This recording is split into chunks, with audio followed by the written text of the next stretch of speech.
that was the year you and Valentino had like crazy battles, right? It went from 2003, 4, 5, and 6 with Valentino. Basically, that we had that incident with Valentino in the last corner. He didn't get no punishment or nothing, and then I started to lose my faith in the sport. It's just gonna be this. Very easy. Valentino Rossi. Valentino Rossi is going to win the race. And Gimeno's alongside. Who's winning? And Gimeno has done it. Oh, we were celebrating with Valentino Rossi.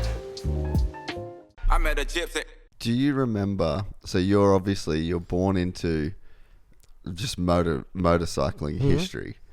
Do you remember the feeling, and do you remember the first experiences of riding? Because I think that's one of the, like, when I'm with you on around bikes, that day one feeling is still to me, yes. You. To me, yes, because it's my passion. It's my passion, and I like to think about it like something that was born with me and will die with me. That does that mean that I need to ride all day? No, I need to do many things and learn, but my know-how and what I've been able to do best in my life is riding.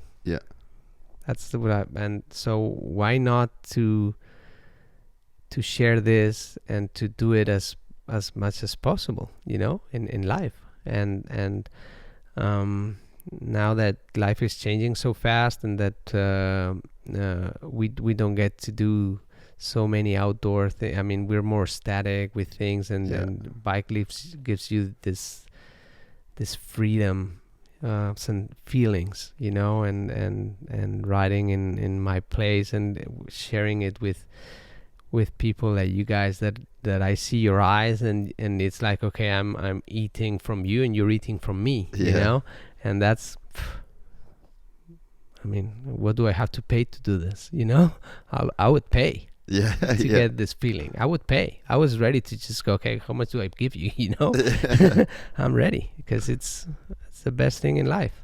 So do you remember the first times that you rode, and do you remember the first experiences that you had on the bike? Yeah, I mean, some of them, but I've got more of what my grandpa would say, or my dad, or my mom, and it was like, all my other cousins, there was bikes around my place, my house, but the only guy that really was all day just wanting to ride was me. Really? I was from all a very day. young age. I was all day, 2-3 years as that was it.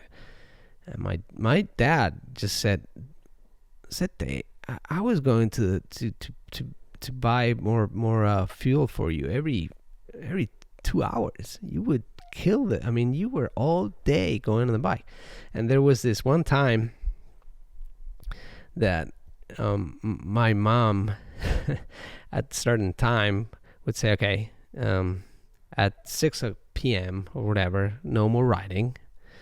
Come back home and we'll go for, we need to eat and blah, blah, blah. And you have to be back, because she knew if not, I would just go all day. So they say that this one time, it was 7 p.m. I was not back. It was a big place in my grandpa's. And we're set there. Everyone's like, fuck, we're set there. An hour and a half, and we're set there. And the sete comes back, and I'm all scratched and I'm destroyed, And so my mom and dad, they knew, what had happened. I for sure had gone on a bike, And so they go, Sete, what's happened? And I'm just go, oh, Mom, oh, Dad. I was maybe 4 or 5. Mom, Dad, you won't know what happened. And they're like, okay, what's going to come? I was walking back home, and this owl picked me up and attacked me, and I couldn't get back home. So they were ready to kill me, but they started laughing like, oh, come on, an owl. What's all this shit about?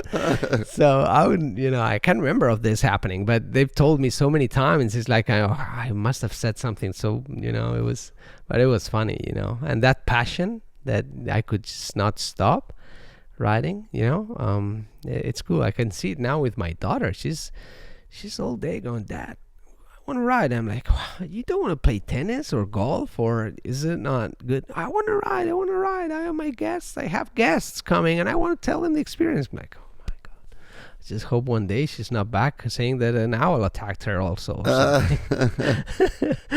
It's funny. Oh, that's so good. So I think, do you remember the, I guess or how would you describe like the feeling that you would get from riding as a kid? Because there's obviously something, like it strikes some people, like you said, it really got you and it got your daughter. And I've thought about it so much because I had the same thing in my life. And then obviously like I wasn't going to be the professional rider, but it's stayed my passion. Anytime I can ride, I want to ride. And I think that especially when you're a young kid and you give a kid that much freedom, like there's just not many other vehicles, and you can give a kid so much trust and so much freedom to just get away from their own life. I would not be able to say it. I mean, you took my words from, I mean, exactly. And it's trust, trust. That's a cool word, because trust and respect means so much, Now many times we're overprotecting kids, or you're gonna get hurt, or this or that. My mom, I remember when we were there, we were a whole bunch of cousins riding all day, and she would just say, okay, 6 p.m. back. She wouldn't care, and then sometimes we would run to my mom or my auntie or whatever, and it's like, oh, my cousin crashed, and then my mom would just go, okay, is there blood around? Do we need to go to the doctor? No. Okay, just come back at 6. It's like, okay, so that responsibility to a kid, it's also good, because life is about that. We need to understand that there's gonna be blood. Yeah. And pain. There's gonna be, and trust, respect, are basic values that I really appreciate in life. Being able to give responsibility to each one of us.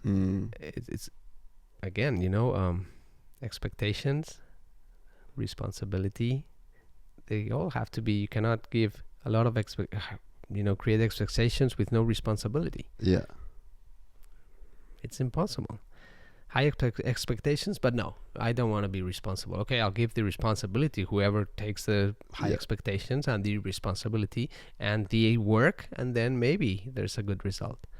So it's good to give that, you have to be careful, of course, and I would not want my daughter to get hurt, of course, or nothing. But the other day she crashed with a mini GP bike, and oh really? And she crashed, and I just went there, and she was lying, and she's like, "I'm okay, Dad." I'm like, "Okay, pick up the bike." I didn't pick up the bike for her, and she's like, "Okay, of course, Daddy, don't touch it. It's me. It's me.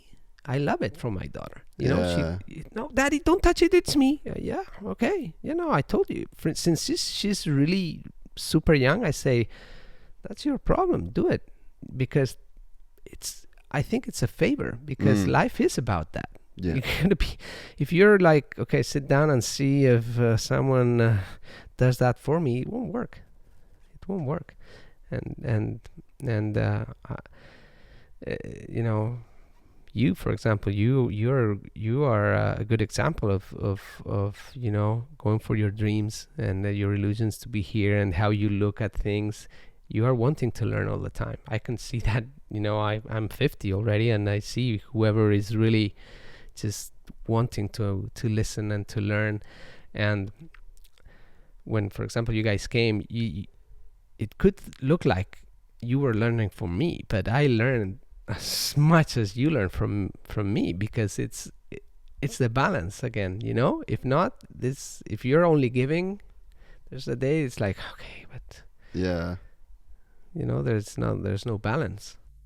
We're excited to announce the launch of our new membership site, gypsytales.com, packed with exclusive content and perks that you won't find anywhere else. This is your chance to become a part of the Gypsy Gang. And as a special bonus, if you sign up to an annual membership, you'll be entered into the draw to win our custom-built TC125. Gypsy Gang.